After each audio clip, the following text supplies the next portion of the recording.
Merci. Alors merci à Yannick qui organise toujours très bien ces événements et à Jean-Luc Monterosso qui met gracieusement cette salle à notre disposition. Alors je m'appelle Marie Daucher, je suis photographe et donc je fais partie de ce groupe qui a travaillé sur ce projet Mix. Alors, j'imagine que si vous êtes là, c'est que vous êtes déjà un petit peu conscient de ce qui se passe, à quel point les stéréotypes, les représentations dans la presse, dans les médias, dans les manuels scolaires ont des conséquences sur tout un chacun et toute une chacune. Hein, je ne sais plus. On va passer à l'inclusif rapidement.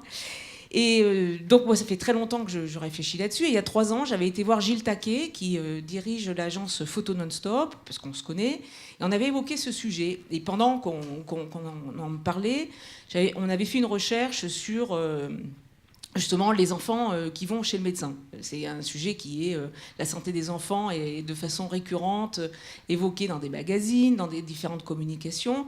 Et j'avais fait une recherche et effectivement on voyait tout le temps une petite fille avec sa maman qui allait voir un monsieur docteur. Or le réel est différent. En haut il y a un père qui emmène souvent sa petite fille voir le médecin, qui peut être une femme aussi. Et on discutait, on disait, ben voilà, c'est tellement stéréotypé, comment on peut arriver à faire autrement? Et puis il y avait quelqu'un qui était là, qui explorait la base de données avec nous, et qui a dit, ah bah si, on les a, les images. Elles sont là, mais ça veut dire qu'il fallait chercher beaucoup plus. Bon, on a fini cette conversation en disant qu'il y avait beaucoup à faire, mais qu'on ne savait pas comment faire, voilà. Et puis, j'ai continué ce type de conversation avec Virginie Perrochot, une autre photographe. Et puis, début 2015, une amie, une chercheuse, Odile Fillot, qui a travaillé sur les biais sexistes dans les manuels de SVT, faisait une conférence, présentait son travail au centre Hubertine Auclair. Et elle revient en me disant, j'ai rencontré Amandine Berton-Schmitt et qui me dit qu'il y a un projet de monter une banque d'images ad hoc, c'est-à-dire avec des images qui serviraient à contrebalancer un peu cet état de fait. Et ça, c'est une tentation tout à fait légitime et qui est récurrente de vouloir, quand on estime être une population pas assez représentée ou mal représentée, de vouloir avoir sa propre banque d'images. Je connais des groupes antiracistes ou de gens qui représentent des gens handicapés et qui se disent, ben voilà, l'image c'est tellement important, on n'a pas ces images, et ben on va les faire. Sauf que monter une banque d'images, c'est compliqué. Ça demande beaucoup d'argent, ça demande un savoir-faire, c'est une industrie. Et la conversation que j'avais eue avec J me disait, mais ces images, pour une partie, elles existent. Elles sont là. Et elles sont dans les mains de professionnels, de gens qui connaissent et les photographes qui produisent le contenu et les clients qui sont les utilisateurs divers et variés, dont des iconographes. Et donc avec Virginie, l'autre photographe, on va voir Amandine. Et on lui en parle, et elle dit, bon ben d'accord, ok, ce qu'on va faire, c'est qu'on va vous épauler pour travailler là-dessus, trouver des gens, amenez-les autour de la table, on va héberger ce projet, on va vous aider à travailler là-dessus. Et donc, spontanément, j'y est venu avec Photo Non-Stop. Bon, je travaille avec Plain Picture, qui est une autre banque d'images allemande, qui a tout de suite accepté, bien entendu. Ils sont très impliqués dans ce projet aussi. J'ai été voir des iconographes. Je connaissais Albert Zuckmeyer, dont j'apprécie l'état d'esprit sur ce sujet. Nathalie Baucher-Lenoir, j'en profite pour vous présenter tout le monde, parce que c'est important. Nathalie Baucher-Lenoir, qui est aussi iconographe, mais qui connaît très bien les éditeurs, qui a de nombreuses activités dans la photographie. Et puis on a été rapidement rejointe par le SNAPIG, un syndicat de banque d'images, et une autre banque d'images qui s'appelle Photo 12, et puis maintenant d'autres gens nous rejoignent. Et donc on se retrouve autour d'une table, début 2015, en se disant comment on aborde le sujet. Parce que c'est un sujet extrêmement casse-gueule et immense. Donc comment on aborde ça? Qu'est-ce qu'un stéréotype? Comment travailler contre un stéréotype? Est-ce qu'il faut aller contre? Est-ce qu'il faut aller avec? Est-ce qu'on crée un label? Si on crée un label, qui sommes-nous pour délivrer un label? Est-ce qu'on va remplacer une norme par une autre norme? Enfin, c'est extrêmement compliqué. Et donc, on a commencé à s'emparer de ce sujet avec les contraintes des différents métiers, avec les différentes sensibilités. Et on rentrera après, chacun et chacune interviendra, mais ce que je voulais évoquer, c'était le contexte. Un contexte qui était positif à cette époque-là, et qui l'est toujours. C'est que très peu de temps après qu'on ait commencé, Getty Images, qui est donc le plus gros fournisseur d'images au monde, d'illustrations, a lancé une collection qui s'appelle Linin, où il propose des images plus diversifiées. Un sous-titre pourrait être « Tu ne peux pas être ce que tu ne vois pas ». Donc, ils proposaient des images comme ça, bon, avec les moyens qu'ils ont, hein, qui sont importants. J'ai assisté à une conférence en ligne qui était passionnante. Donc, ça veut dire qu'on était dans un contexte où il y avait une prise de conscience. Il y avait une banque d'images, dont je tairai le nom, qui avait fait cet effort de dire on fait des collections antiracistes, antisexistes, etc. Alors, ils avaient pris conscience du problème, sauf que je vois bien comment ils avaient réfléchi, et le résultat était abominable. Donc je tairai leur nom parce que c'était affreux, mais ils avaient pris conscience, et ça c'est un point important, c'est la prise de conscience. Donc on était dans ce contexte-là, et on a commencé à travailler. Alors, bénévolement, avec nos moyens, parce que c'est en plus de nos travaux, et de nos travaux. Et puis, on a créé des mots-clés, on a travaillé sur des mots-clés, parce qu'une image elle arrive rarement seule quelque part. Les mots-clés sont importants, on a travaillé là-dessus. On a travaillé sur une base sur laquelle on pouvait réfléchir et sur une base qu'on pouvait partager et que vous, tout cela, vous pouvez relayer aussi. On peut adhérer aussi bien en tant que producteur de contenu, comme des photographes, comme des illustrateurs, mais également d'autres banques d'images qu'on va appeler de nos voeux à rejoindre ce mouvement, qu'on voudrait comme un cercle vertueux. C'est-à-dire qu'on est dans cette dynamique où des choses se passent. Alors, moi, je vois passer des briefs sur ces sujets qui sont absolument catastrophiques. Donc, on est encore loin d'un état de fait très propice, mais il y a des choses qui bougent. Je voudrais, avant de laisser la parole à Amandine Berton-Schmitt, je voudrais évoquer un mail que j'ai reçu il y a 2 jours de Getty Images, qui s'adresse à tous ces photographes. Alors, je ne suis pas photographe de Getty Images, mais il se trouve que j'ai des images dedans. Tout est connecté. Et qui dit, voilà, en France, il y a un décret qui va être applicable à partir du 1er octobre. Et ce décret demande à ce qu'on signale toutes les retouches faites sur le corps humain, dans des communications, dans des publicités, etc. Donc c'est un décret qui s'appelle entre guillemets décret Photoshop, qui a été voté par le précédent gouvernement et qui est à l'initiative du ministère de la Santé. Parce que les représentations des femmes, quand on représente les femmes avec des corps impossibles, pour les jeunes filles, c'est dramatique. En termes de santé, c'est voilà, dramatique. Et donc cette décision, ce décret français, fait que Getty dit, alors pour des raisons, je ne sais pas quelles raisons, mais ils disent clairement, ben voilà, nous invitons tous nos photographes à ne pas nous fournir d'images qui sont retouchées. Et pour ce, ils ne montrent même pas un corps, ils montrent un visage avec la moitié du visage qui est retouché et l'autre qui ne l'est pas. Donc ça, je prends ça comme un signe, un bon signe qui donne envie de continuer. Il y a des choses qui bougent, pour quelles que soient les raisons, mais il est important qu'on se situe aussi dans ce mouvement-là.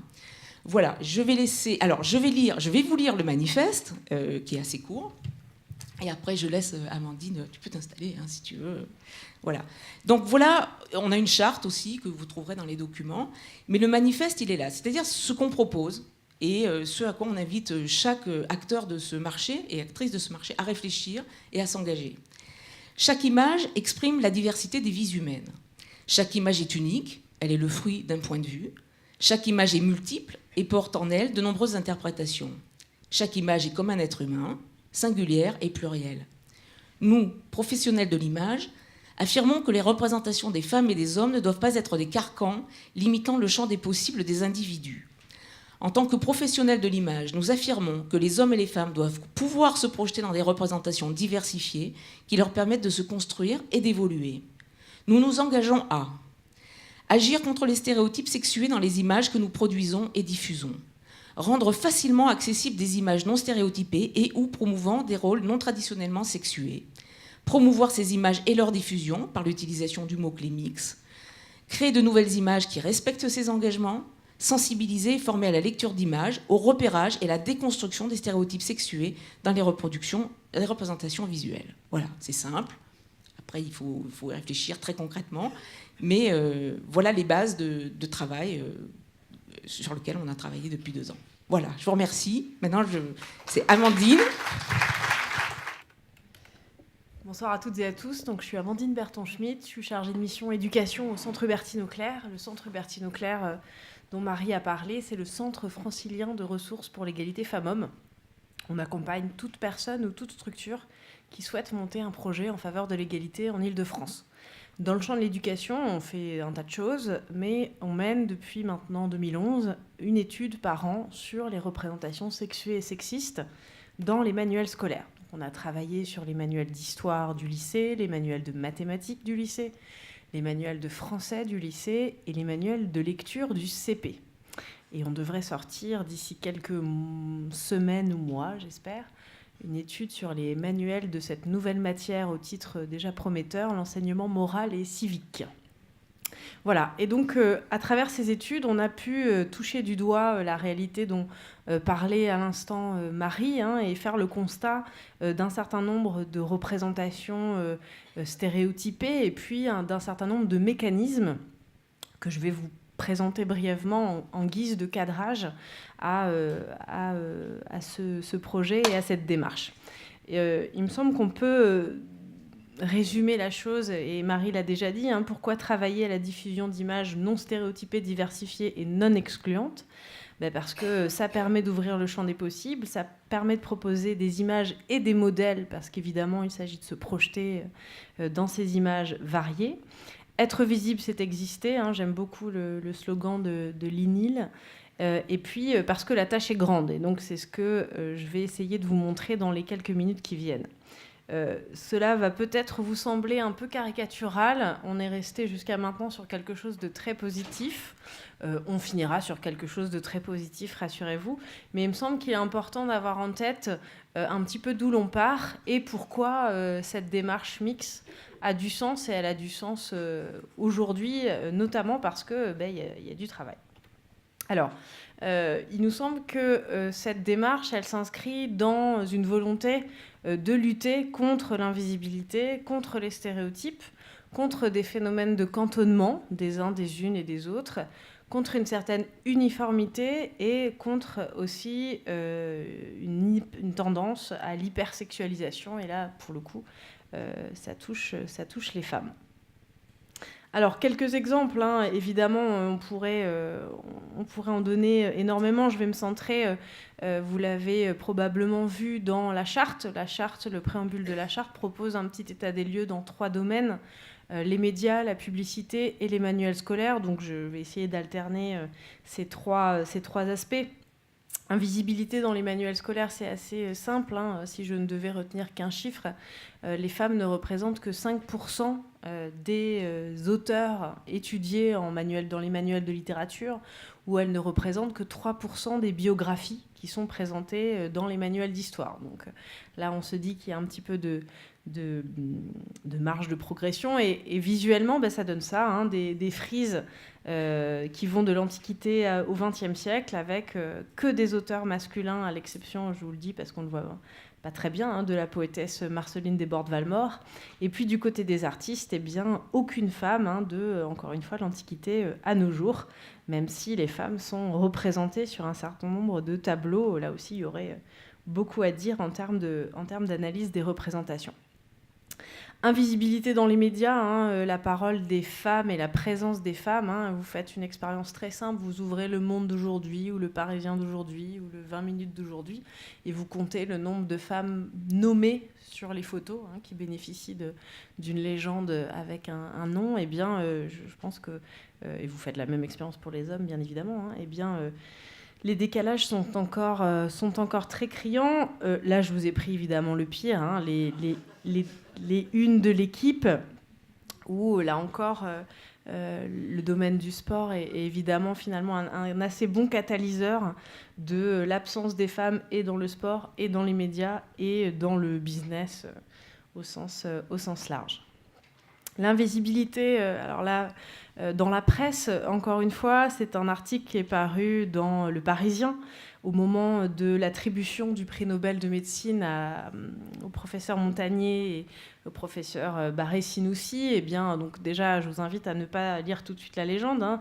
Cette photo, elle est déjà intéressante en soi, hein. Lui est en blouse, elle non, et ses lunettes qui posent aussi, elle a l'air d'être un petit peu en retrait. Et puis, cette légende, hein, le professeur Luc Montagnier, entre parenthèses, ici dans son laboratoire avec sa collaboratrice Françoise Barré-Sinoussi, fermez la parenthèse, avait réussi un an plus tôt à isoler le virus du sida. Donc, elle est entre parenthèses, elle est sa collaboratrice et elle n'est pas sujet du verbe, alors qu'elle a eu évidemment le prix Nobel. Hein. C'est pas le journal en question ne date pas de 84, mais bien des années 2000. Je pense qu'ils l'ont eu en 2014, 2013.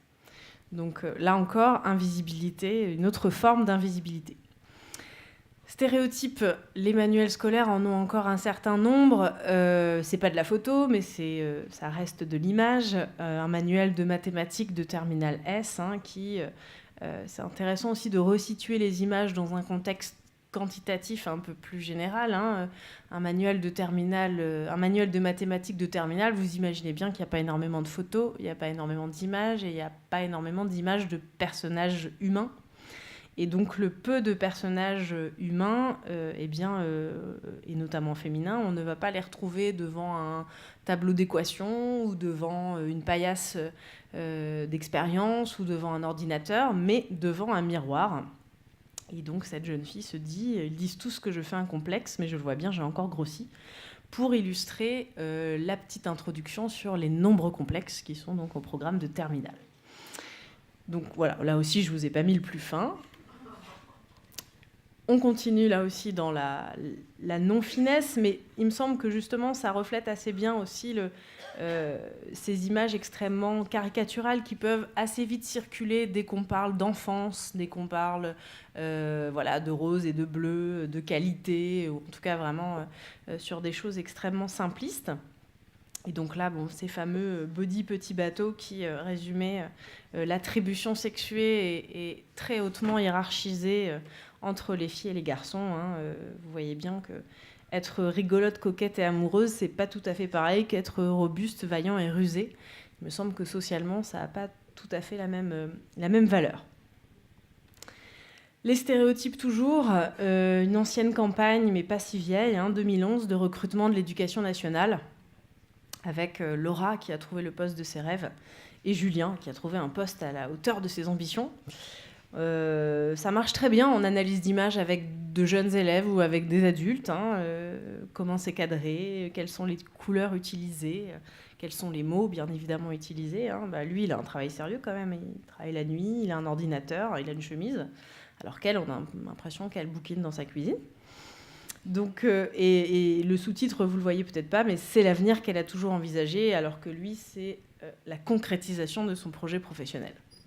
Donc là aussi, on voit bien qu'en représentant le même métier, eh bien, on ne véhicule pas le même imaginaire, on ne véhicule pas les mêmes représentations, alors même qu'ils sont profs, a priori, tous les deux.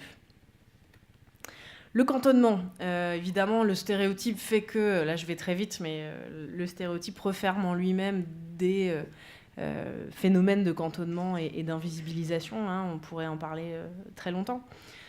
Là, l'image parle d'elle-même, c'est un réalisé sans trucage, c'est un livre de mathématiques de Terminal Bac Pro, et donc vous avez la version féminine, si je puis dire, du problème, avec une bimbo qui vend des machines à laver, et la version masculine en dessous, avec un jeune garçon au volant d'une camionnette du bâtiment.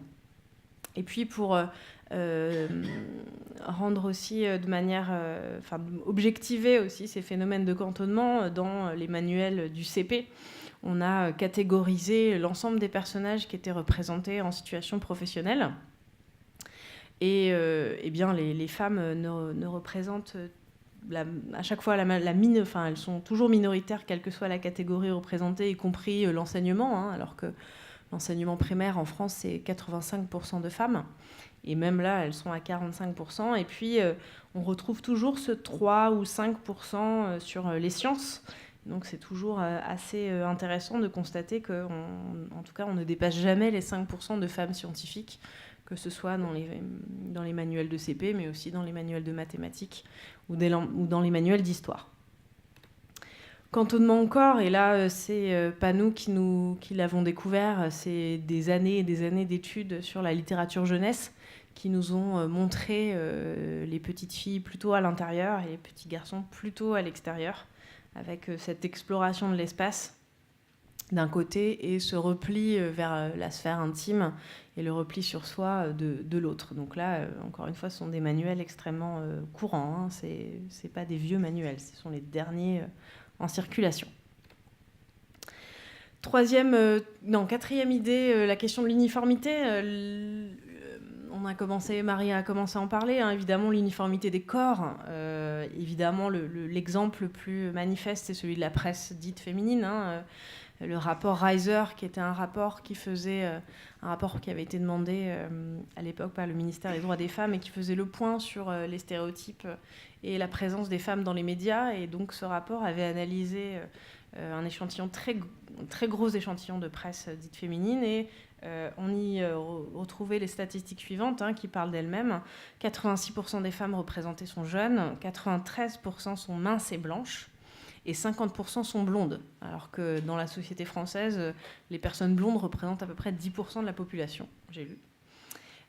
Donc on est vraiment sur, je pense que ce qui doit vraiment nous interpeller, c'est le 93% de minces et blancs, puisque, comme l'a dit Marie, travailler sur la question de la diversification des images et de l'inclusivité des images, c'est aussi travailler sur la question de l'égalité entre les femmes et les hommes, mais aussi de varier les modèles représentés, que ce soit en termes de couleur de peau, d'âge, de corpulence, etc., etc. Et c'est ce qu'on a eu l'occasion aussi de traiter lorsqu'on a travaillé sur les manuels de lecture, puisque la famille type présentée dans les manuels de lecture de CP, c'est la famille que vous voyez là, la famille Ricoré,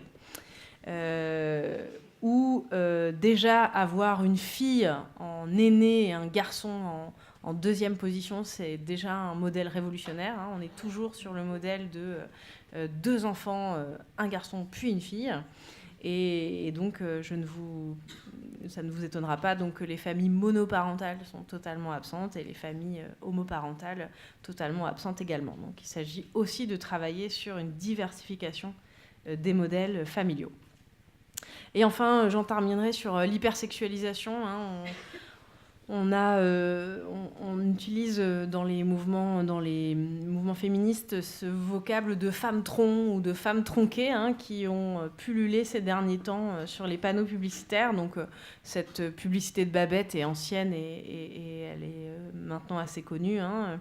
Mais finalement, on la retrouve dans beaucoup de cadrages d'affiches de cinéma ou de publicité, hein. Donc c'est un film français de seconde zone de ces dernières années, mais de fait, ce plan sur ses jambes, il y revient quand même très souvent. Et puis la femme tronc, là, vraiment dans son expression la plus totale, si je puis dire, femme tronc sans tête, mais avec 4 seins, pour une pub de la PS Vita qui a été assez vite, heureusement, retirée. Alors, je vais finir quand même sur quelque chose de positif, puisque Marie nous a envoyé ce matin un article du New York Times qui était daté du 7 septembre, donc très récent, et qui se proposait justement de faire un petit bilan de la démarche qui avait été celle de Getty et qui proposait de nous montrer dans la base de Getty, hein, quelle était l'image femme qui était la plus téléchargée. Donc, ce qui est intéressant, c'est de noter vraiment l'évolution. En 2007, vous avez donc cette femme allongée, nue, dont le corps est seulement caché par une serviette. Donc là aussi, on retrouve l'idée du soin, l'idée de l'intérieur, et puis l'idée du corps. 2010, je n'ai pas mis tous les ans parce que c'était assez redondant. 2010, on reste encore une fois sur ces mêmes idées. 2013, on s'intéresse déjà, on a l'impression que le monde extérieur apparaît.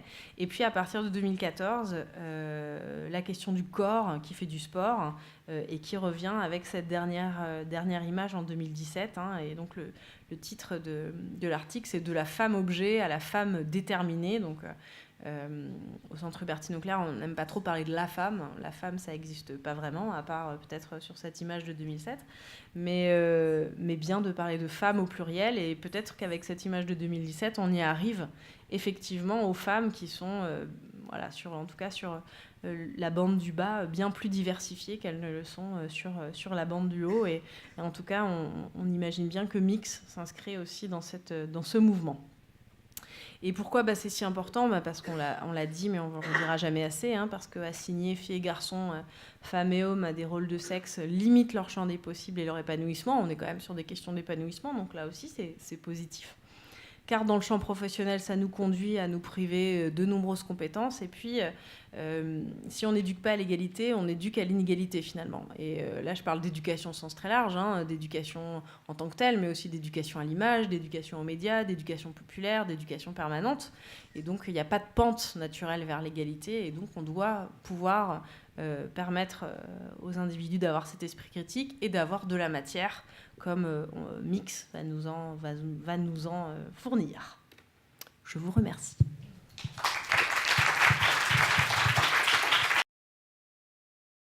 Claudia Sels, qui va venir nous parler. Alors, Claudia n'a pas participé pratiquement au projet, mais elle préside l'association, l'ANI, qui est l'association.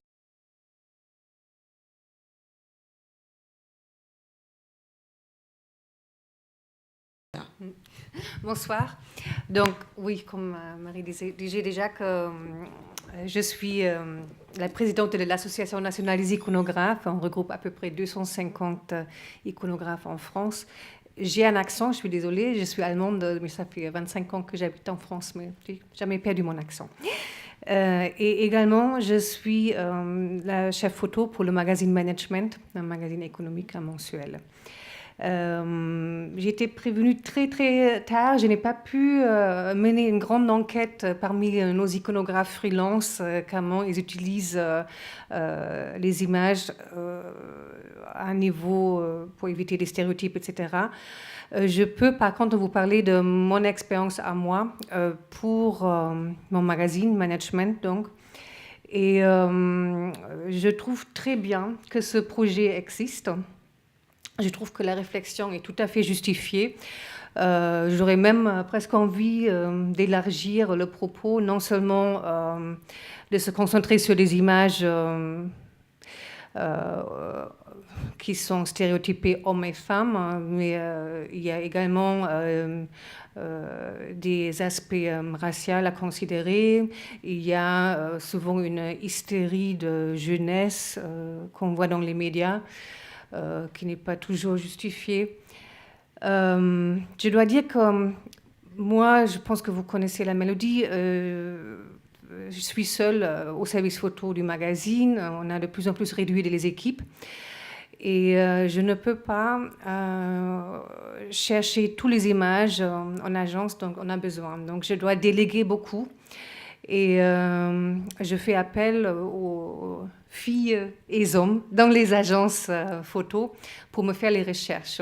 J'ai des recherches, par exemple, des gens qui font du télétravail, des gens qui font une fête au bureau, des gens qui ont peur de leur chef, des jeunes seuls, des gens qui déjeunent dans une cantine.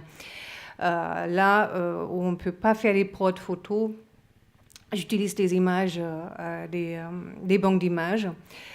Je ne suis pas toujours très content, et même je dois vous dire qu'en voyant les sélections que vous avez faites sur les parties mixtes, je ne prendrai pas toutes ces images-là pour la raison que je les trouve souvent pas assez réalistes.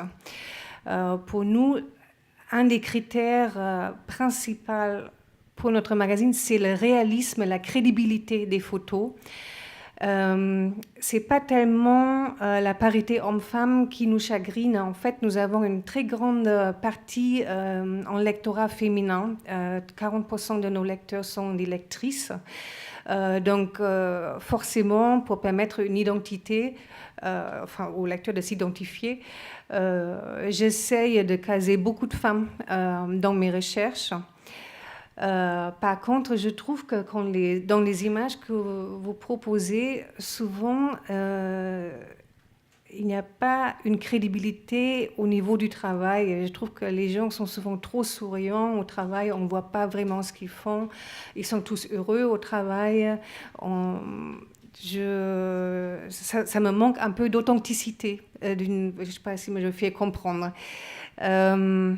Nous, ce qu'on veut voir dans les images, c'est que ça peut être aujourd'hui, que ça soit vraiment crédible. On veut avoir une émotion, un geste, des images plutôt dynamiques, un style plutôt reportage. Donc c'est ça qu'on recherche en ce moment dans les images que vous proposez. Qu'est-ce que je peux vous dire d'autre ? Oui, au niveau de la mixité raciale, nous avons un lectorat grandissant dans les pays d'Afrique du Nord. Donc, ça fait en ce moment à peu près 7% des ventes. Donc, sans problème, je case des personnes métissées, des personnes black, des personnes arabes. Donc, vraiment, j'ai aucune préférence et je suis tout à fait d'accord avec les propos de tout à l'heure que une famille est trop blonde, ça ne représente pas une famille française. Pour moi, c'est vraiment pas réaliste. Voilà. Donc, vous avez des questions On va voir les questions après. D'accord. Voilà. Mais c'est vrai que la photo de reportage est différente de la photo, bien sûr, d'illustration. Mais j'en trouve. Mais on invite aussi, parce que il y a des iconographes qui passent des commandes à des photographes. Enfin, je vois passer des briefs, et c'est très très important. Alors après, on est dans des styles différents. Par exemple, mais pour de prendre conscience. Un sujet de télétravail, on me propose souvent la femme devant l'ordinateur à la maison avec un enfant qui joue à côté. Franchement, on ne peut pas bien travailler à la maison avec un enfant de bas âge à côté. C'est impossible. Pour moi, c'est pas crédible. Je préfère voir un homme, pourquoi pas, une femme, pourquoi pas, qui est à la maison, oui, mais aussi, on n'habite pas tous dans des appartements d'une taille énorme avec 2-3 canapés, le labrador devant la cheminée. On a des petits apparts, on a un coin de travail. C'est ça que je veux voir. Et bien photographier, évidemment.